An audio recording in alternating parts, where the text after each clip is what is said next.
Hi అండి అందరికీ. మేము ఈరోజైతే టిఫిన్కి మినపట్టు అయితే వేసుకున్నామండి. దీన్ని మినపట్టు అంటారు లేదా రొట్టె అంటారు, మినప రొట్టె అంటారు. ఇది ఇడ్లీ వేసుకునే పిండితోనే వేసానండి.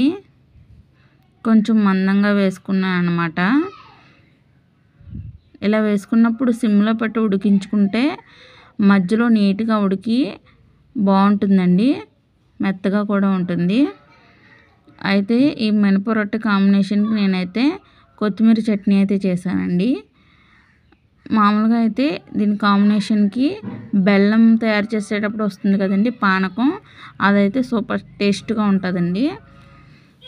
ఆ పానకం అయితే ఉంది మా దగ్గర, బయట దొరుకుతుందండి బెల్లం పానకం. ఇది ఇడ్లీలోకి ఇంకా దోశల్లో కూడా చాలా బాగుంటుందండి. వీడియో నచ్చితే లైక్ చేయండి.